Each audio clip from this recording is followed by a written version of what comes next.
Literatura em movimento. Este mundo da literatura é fantástico.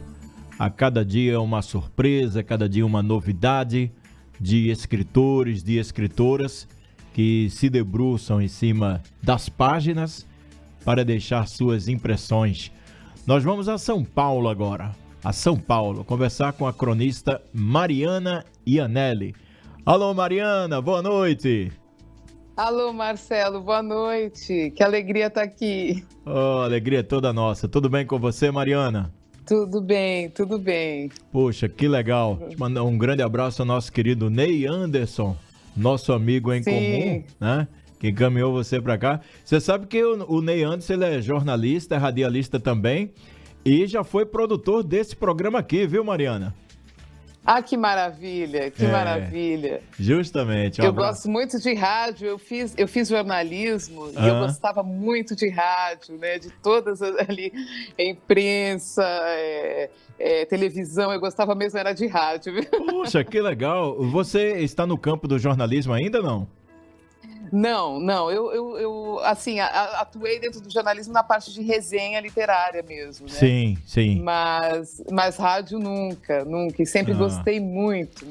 Poxa vida, é um prazer receber a Mariana, ela é cronista, está lançando o livro Turno da Madrugada. Esse é o primeiro, Mariana? Esse livro, eu até tenho a capa aqui para mostrar. Não, é uma coletânea que reúne crônicas publicadas anteriormente em 4 livros e também tem crônicas inéditas, 10 crônicas inéditas. É um arco de tempo aí de 12 anos, crônicas assim, desde 2010, que foi quando eu comecei a escrever. Na época foi para um site de crônicas chamado Vida Breve, que era então capitaneado por 2 cronistas também, o Luiz Henrique Pelanda, né, lá do Paraná, e o Rogério Pereira. E foi aí que eu comecei a escrever crônicas e foi uma paixão assim que duradoura, né? Dura até hoje, né? Super legal. Foi em 2010 e aí em 2013 eu lancei o primeiro livro de crônicas. E com esse primeiro livro de crônicas, o Henrique Fendres, cronista também, lá do Paraná, ele me chamou para escrever num site só de crônicas, também uma revista digital chamada Rubem, né, em homenagem ao Rubem Braga, né, é o nome da revista, que tem um time muito legal, cada dia da semana é um cronista, inclusive um dos cronistas da Rubem é o Cícero Belmar, né, Cícero, sim. Queridíssimo espetacular. Cícero, né, e aí eu escrevo para a revista Rubem desde 2013, né? Então tem aí 10 anos de revista Rubem e 12 anos de crônicas aí. Estão reunidas nesse livro que chama Turno da Madrugada, porque é quando eu trabalho mesmo, quando eu escrevo. O meu período é o turno da madrugada. Muito bom. Eu fico acordada aí. Eu fico feliz da vida em tempos de memes que a gente ri na internet com fundo falso de bibliotecas. Eu fico feliz porque eu estou vendo ali ao fundo... Que despencam, né? Que despencam, o da Mariana não, gente. Olha quanto livro, olha que beleza de estantes, né, Mariana? Eu quis levantar isso aqui. Tem por tudo aqui, toda a sala aqui é uma grande biblioteca. Espetacular. Você está no seu habitat natural, eu queria que você contasse. Isso. Como é a vida de uma escritora, de uma cronista, mas que, antes de tudo, é uma leitora, né, Mariana? Sim, antes de tudo é uma leitura, porque o cronista tem essa ligação com o dia a dia, com a rua, né? Muitas vezes o cronista ele é associado ali aos fatos, à vida cotidiana das ruas, né? Mas essas deambulações, elas podem acontecer também no interior de uma biblioteca, né? Sim. Tem um amigo muito querido, poeta, o Marcelo Ariel, que diz assim, você pode viajar dentro da sua da sua sala mesmo, né? Perfeito. De um ponto a outro da sua casa, você deambula, você vai mentalmente, né? Perfeito. Então, eu aprecio muito esse tipo de deambulação mental e é o que me motiva também como cronista, né? Agora, os escritores me acompanham sempre, né? Então, quando estamos aqui no silêncio da madrugada, essa biblioteca está povoada de vozes, de amigos, de presenças, né? E essas presenças, elas também povoam as crônicas, os livros. Então, estou sempre conversando sobre algum poeta ou com algum poeta, assim, na sintonia do pensamento de algum escritor, né?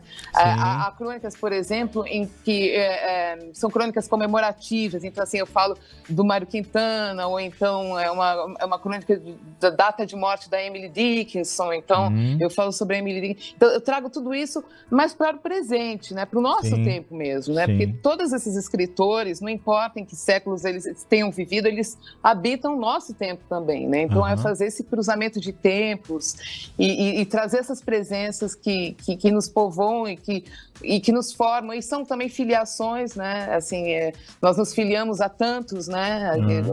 Com os quais nós temos afinidade e que vieram antes de nós. Então, esses escritores também estão presentes, assim, nas crônicas. Né? Que espetacular. Pelo seguinte, você estava falando, eu estava lembrando aqui, vê, a gente sempre conversa com os alunos do ensino médio, aí no campo da filosofia e sociologia, dizendo o seguinte: gente, aguenta só um pouquinho, você tem lá 16, 18 matérias dessas, mais da metade eu sei que vocês não gostam, mas um dia vocês vão seguir um caminho e vão estar livres para escolher aquilo que gostam. E aí eu estava vendo aqui, a Mariana, ela é graduada em jornalismo e tem mestrado em literatura e crítica literária na PUC, São Paulo. Aí eu fico pensando, eu acredito que o seu mestrado me parece que lhe deu muito mais alegria do que a graduação. É por aí, Mariana? É um conjunto, né? Mas sim, sem dúvidas sim, porque eu pensei muito em migrar para letras, né? Logo depois do colégio, ali seguir para letras, mas eu achava que eu precisava de um pé na realidade, assim, sabe? Sair ali, pegar aquele orelhão, fazer aquela entrevista por orelhão, na época era por orelhão, né? Isso, justamente. Escrever, mandar algum texto para uma revista, esse texto ser publicado, isso tudo também me alegrava bastante. E há muitas pontes, né, possíveis entre o jornalismo e a literatura, e é legal fazer proveito disso também. Por exemplo, o Mário Faustino, né, que é um escritor nosso que eu estimo muito, que eu levei para o mestrado, inclusive, ele teve uma atuação forte dentro do jornalismo literário, né? Então, essas pontes, elas são possíveis e são muito ricas também, né? Levar a literatura para o jornal, para os cadernos culturais também, né? Que é uma coisa, às vezes, difícil, né? De você encontrar espaço para isso, um espaço generoso, né? Para a crítica literária também. Então, eu encontrei uma maneira também de fazer que fosse um desdobramento, né, do jornalismo para a literatura, levando... eu levei, no caso, o Mário Faustino para o meu mestrado. Então, eu não me desvencilhei totalmente do jornalismo nunca. Né, porque eu escrevi resenhas para jornal também. Então, é como se fossem assim, braços de um grande rio, né? Então, esse amor pela literatura, ele vai se manifestando de diversas formas, seja na crítica literária, na crônica, na poesia, né, também, que às vezes a poesia participa da crônica também, eu acho, que inevitavelmente. Inclusive, nós temos cronistas, grandes cronistas da história da literatura brasileira que eram também poetas, né? Então, existe um certo ritmo, né, que se trabalha na crônica. Eu gosto de textos curtos que têm esse trabalho com a palavra, de maneira que, embora curto esse texto, ele consiga atingir certos alcances, assim, de mergulho, né? Se a pessoa quiser mergulhar ali. Embora seja aquela prosa de 5 minutos, né? A crônica, você pode ir alçar determinadas alturas também, né? A gente fala do mínimo, mas não é só o mínimo que pode entrar na sua crônica, você pode temperar isso, né? Falar de um assunto grave, com leveza, e falar com alguma gravidade de algum assunto aparentemente leve, frívolo, ordinário, né?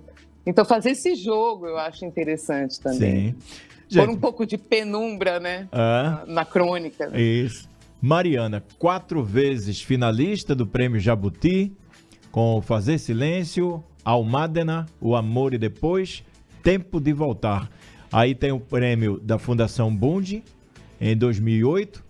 Tem o prêmio Casa de las Américas, menção honrosa, né, em Cuba, pelo livro Treva Alvorada, na categoria Literatura Brasileira.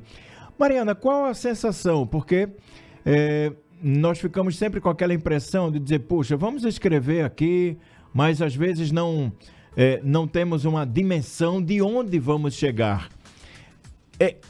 Como a gente diz lá, quem veio lá dos anos 80, anos 90, caiu a ficha nesses instantes dessas indicações e de ganhar os prêmios, Mariana? É sempre uma surpresa, né? O resultado de um prêmio. Isso é um pouco circunstancial também, né? Daquele momento ali. Por exemplo, eu me lembro, você começou a elencar isso, eu me lembrei dessa menção honrosa em Cuba, que eu descobri de uma maneira assim, absolutamente por acaso, assim, na internet, né? Não me avisaram na época, não tinha essa visibilidade que tem hoje. O ser finalista não tinha... Hoje você faz, né, uma festa, né? Sim. Naquela época era diferente, nem as editoras, assim, divulgavam tanto, com tanto esmero, assim, o ser finalista, assim, né? Mas para mim sempre foi uma alegria muito fresca, muito boa, porque é um reconhecimento, na verdade, né? O prêmio não vai te dar nada que o seu livro não tem, eu imagino, assim, né? O prêmio não pode ser... É uma coisa que, na verdade, vai deitar luz sobre o seu trabalho para que ele seja conhecido pelas outras pessoas, né? Sim. Eu acho que essa é a grande importância de um prêmio, assim, né? Que é o escritor se não ser lido, né? É verdade, é verdade. Eu acho que a maior condenação é essa, o seu livro ficar fechado na estante, ali, morto, né? Absolutamente morto, né? Porque ele só ganha vida na medida em que ele é lido, em que ele é incorporado por aquela pessoa visita, né? Existe uma visitação de pensamento ali que dá vida ao livro, né? É verdade. Então a gente quer ser lido, e para ser lido, ainda mais hoje, né, que existe essa profusão de pessoas escrevendo e publicando, né? Aquele que alcança o seu livro, meu Deus do céu, isso é só o que a gente quer, é o que mais a gente quer. Isso, é verdade. Mariana, 2023 está chegando ao final. Como foi esse ano para a cronista Mariana Iannelli? Pois é, esse ano, especialmente, eu me dei férias esse ano. Então, férias da Rubem e férias do Rascunho, para onde eu colaboro também. Estou voltando agora em 2024. Sim. Né? Mas já pensa... E é ruim ficar esse tempo todo, assim, porque você vê todas aquelas notícias sobre as quais você quer falar, não é mesmo? Assim, sim. A morte do último rinoceronte branco, né? Tem os cachorros radioativos que começam a ficar azuis porque vivem naquela área radioativa. Isso tudo, os vírus acordando com degelo, aqueles vírus absolutamente perigosos que estavam adormecidos há séculos, estão acordando de novo. Então, todas essas notícias começam a me habitar, né? E você não tem para dar vazão àquilo tudo. Então, eu estou muito ansiosa pela volta à crônica agora em janeiro, tanto na revista Rubem como no jornal Rascunho. Os dois veículos têm uma ótima equipe de cronistas e eu recomendo já a todos que estejam ouvindo, ouvintes e leitores que visitem a revista Rubem e o site do jornal Rascunho. Muito legal. Eu acredito que uma parte você já deve ter adiantado aí sobre suas perspectivas para 2024, mas acredito que é só uma parte. Deve ter mais projetos aí, né? Sim, tem alguns projetos, sim. Tem livros infantis, porque desde o nascimento da minha filha, isso foi em 2016, sim. Que a infância me habita como tema, seja da crônica, seja interesse pela literatura infantil. Então, eu tenho escrito alguns poemas infantis também. Sim. Então, tem o projeto de livros infantis agora para esse ano e uma segunda antologia poética também, de 25 anos de poesia, que eu organizei. Tem um material aqui para para lançar nesse próximo ano de 2024. Então tem muitas coisas aí acontecendo, né? Puxa, espetacular. A antologia de crônicas, ela já foi, o Turno da Madrugada, né? Já foi lançado ou está em lançamento? Como é que está o processo? Sim, é recém-chegado aqui da editora, né? Você mostrou a capa. Sim, e íamos... tem os anteriores, os livros de crônica anteriores, aproveitar que eu não mostrei. Esse foi o primeiro, a estreia na crônica, em 2013. Sim. Depois veio esse daqui, em 2017, Entre Imagens para Guardar. Olha todos aí. pela Ar do Tempo. Depois esse Dia de Amar a Casa, que foi o livro que ganhou o prêmio no ano de crônica. Ótimo. Que pega ali o comecinho da pandemia, e aí entre o período da pandemia aqui, esse é o livro de 2022, que reúne crônicas de 2020 a 2022, que foi lançado no ano passado. Sim. E agora esse, nesse final de ano, que acabou de chegar da editora, mas o lançamento ficou para o começo do ano que vem, o lançamento presencial, que eu acho que primeiramente vai ser em Porto Alegre, mas haverá ainda lançamento presencial. Agora, quem se interessar pode pedir pelo e-mail da editora, ardotempo@gmail.com, Sim. né? Que o livro já existe, já estou enviando também para algumas pessoas, e o lançamento será para o começo do ano que vem. Primeiro semestre, certamente. Edições Ar do Tempo, ARDO, Ar do Tempo, Porto Alegre, Rio Grande do Sul. A pergunta que não quer calar não é aquela do JFK, é quando Mariana vem a Recife. É só isso. Pois, eu tenho amigos queridos para abraçar no Recife, muita coisa boa para fazer. Eu pretendo mesmo, Poxa, Marcelo, que bom. inclusive te dar um abraço. Mas vem aí. Espero que não tarde. Aí você vem pro estúdio aqui, vem pro estúdio. Vem pro estúdio. Com o maior prazer. Poxa, Mariana, super legal. Algo mais que você queira falar sobre o livro, enfim, mensagem que você deixa pra gente, mensagens para 2024, Mariana. Muita leitura que nos acompanhe, sabe? Leitura que nos acenda a chama por dentro, assim, sabe? Eu convido quem tem interesse a me acompanhar nessas crônicas, a ler as crônicas, porque são temas os mais diversos, sabe? Desde temas literários tudo interessa a crônica, tudo interessa a crônica. Ô Mariana, vê só. Veja só, muita gente pensou que a gente estava se despedindo, mas foi um ledo engano, porque me pintou uma pergunta, outra, que é a seguinte: o que é que te move na escrita, Mariana? O que é que te leva a escrever?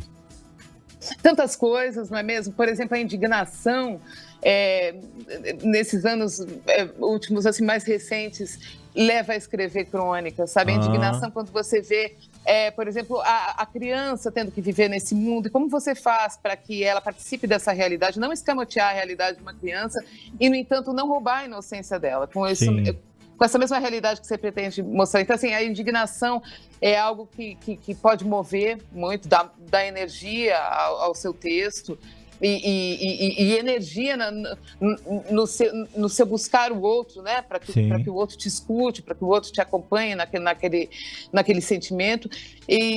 Mas não só, né? A crônica pode ser uma prosa poética, pode te levar a um enlevo, a um enleio, né? A uma fuga positiva daquela realidade, a um acréscimo de fantasia sobre aquilo que você vive, que também pode expandir o teu sentido, né, daquilo que você vive, né, e te permitir atravessar aquilo. Então, são muitos sentimentos que movem, depende muito daquela circunstância também que você está escrevendo, tanto pessoal quanto histórica, assim, né, do momento, né, porque o cronista participa, embora ele possa não falar explicitamente de um tema, às vezes há maneiras diversas de você falar sobre aquilo que todo mundo vive de alguma maneira, assim, sem verbos, sabe? Você pode falar sobre aquilo sem nomear explicitamente, né? Mariana, está em sintonia com o seu tempo, sim. Você tem uma rotina de escrita ou a inspiração, ela pinta de forma aleatória? Se for, ela vem pela manhã ou à tarde ou à madrugada? Aliás, o nome do livro é Turno da Madrugada, né? Como é que ela vem? Tanto a inspiração quanto essa coisa, se você tem uma rotina ou se é aleatória? A minha rotina, assim, da disciplina, da constância de leitura. A leitura é sempre. Agora, a crônica também, irremediavelmente você precisa de alguma disciplina, porque tem uma data para entregar. Então, por exemplo, eu escrevo de 15 em 15 dias para Rubem, né? Sim. E uma crônica por mês para o Rascunho. Então, eu preciso deixar aquilo planejado. No caso de uma crônica, por exemplo, trabalhada, em que tem um livro envolvido nisso, que você quer conversar sobre, por exemplo, uma correspondência entre poetas, aquele livro precisa ser lido, ela é preparada com antecedência. Sim. E tem aquela crônica preparada com o calor do momento, com o que está acontecendo mesmo, e você não tem como planejá-la, né? Então isso também é muito bom. Eu gosto. Sabe aquela crônica que você precisa entregar depois de amanhã? Sim. Então, o desafio, né? Te chama a escrever. Isso, esse é o desafio, Poxa, então, legal. São coisas diferentes também, mas eu gosto desse desafio, sabe? Dali a 2 dias precisa ter um texto, seja ele qual for. Esse desafio, ele deixa você pilhada, elétrica, ou você consegue manter a calma se você tem, por exemplo, 2 dias, Mariana, até segunda-feira você tem que entregar esse texto. Como é que você vai para ele? Eu vou, assim, atenta, né? Atenta no sentido de que você vai colhendo algumas faíscas ao longo dos dias, sabe, antes de chegar aquele prazo. Sim. Você tem aquele caderno, né? E nesse caderno você anota aquilo que seria, né?